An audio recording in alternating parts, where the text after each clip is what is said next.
देश भर में मैसेज देने के लिए बीजेपी ने जो मास्टर स्ट्रोक खेला है उसका असर सबसे ज्यादा बिहार और उत्तर प्रदेश में पड़ने जा रहा है। मध्य प्रदेश का मुख्यमंत्री देश के कई राज्यों को प्रभावित करेगा।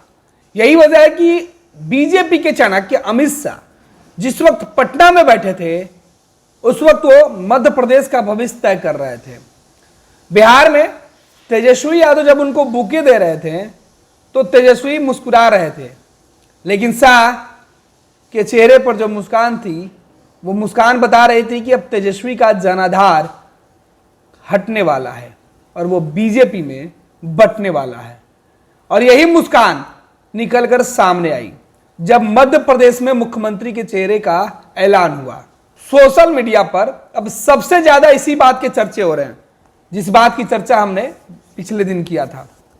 एक दिन पहले फर्स्ट बिहार झारखंड ने बताया था कि आखिरकार बीजेपी का यह मास्टर स्ट्रोक क्या है और इसका असर कितना पड़ेगा देश भर में।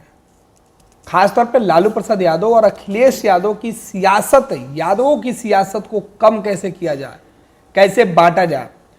हम सोशल मीडिया की बात करें, सोशल मीडिया पर जिस तरीके से यादव समाज ट्रेंडिंग में है और उसके बाद तरह तरह की बातें लिखी जा रही है उसकी हम चर्चा कर रहे हैं। मध्य प्रदेश में भाजपा विधायक दल के नेता प्रदेश अध्यक्ष रहे डॉक्टर मोहन यादव को बीजेपी ने मुख्यमंत्री बनाया। उसके बाद कहा जा रहा है कि मोहन यादव के सहारे बीजेपी मध्य प्रदेश के रास्ते अब उत्तर प्रदेश और बिहार दोनों फतह करने की दिशा में लंबी छलांग मारी है। राजस्थान में भी इसी जाति के नेताओं की खूब चर्चा हो रही है, हालांकि अब उम्मीद कम है।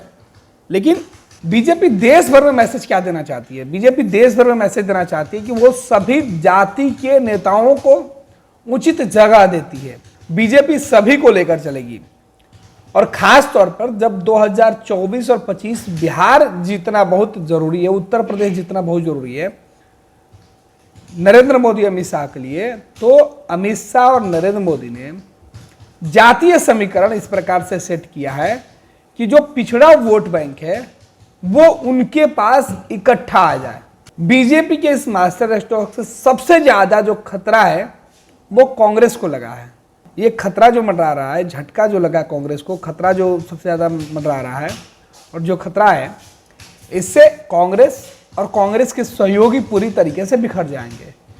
अब बिहार में यादवों का एक छत्र राज वाले जो नेता अपने आप को मानते थे उनकी मिथ्या टूटेगी और अब बीजेपी के जो वोटर हैं या बीजेपी के जो समर्थक हैं वो सीधे तौर पे कहेंगे कि हमें अगर किसी समाज से वोट नहीं मिल रहा है या कोई समाज हमें पसंद नहीं कर रहा, वो हमें एक बार मौका दे तो हम उनके लिए भी बेहतर ऑप्शन तलाश रहे हैं। हमारे पास उन चेहरों की कमी नहीं है जो ईमानदार छवि के हैं, समाज में जिनकी जरूरत है।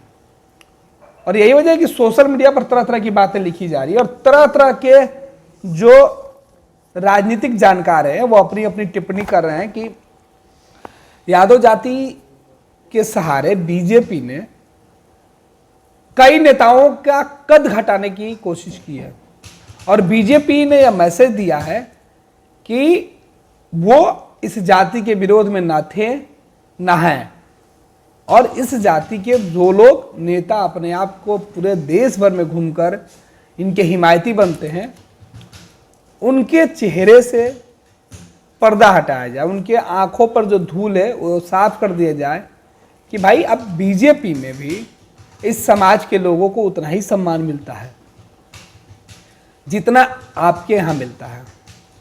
तो अखिलेश यादव और लालू यादव बिहार में तेजस्वी यादव को झटका लगेगा और इस फैसले के बाद से बिहार की सियासत में यादव नेताओं के अंदर खलबली मची हुई है कि तेजस्वी को लग रहा है कि अब उनका जो जनाधार है वो छिटकने वाला है। अखिलेश यादव को लग रहा है कि अब वो सियासत करेंगे तो सबको साधना पड़ेगा, नहीं तो बीजेपी उनके मूल वोटरों में भी सिनमारी करने में पीछे नहीं हटेगी। और उनके पास भी अब एक बड़ा चेहरा हो गया मोहन यादव का।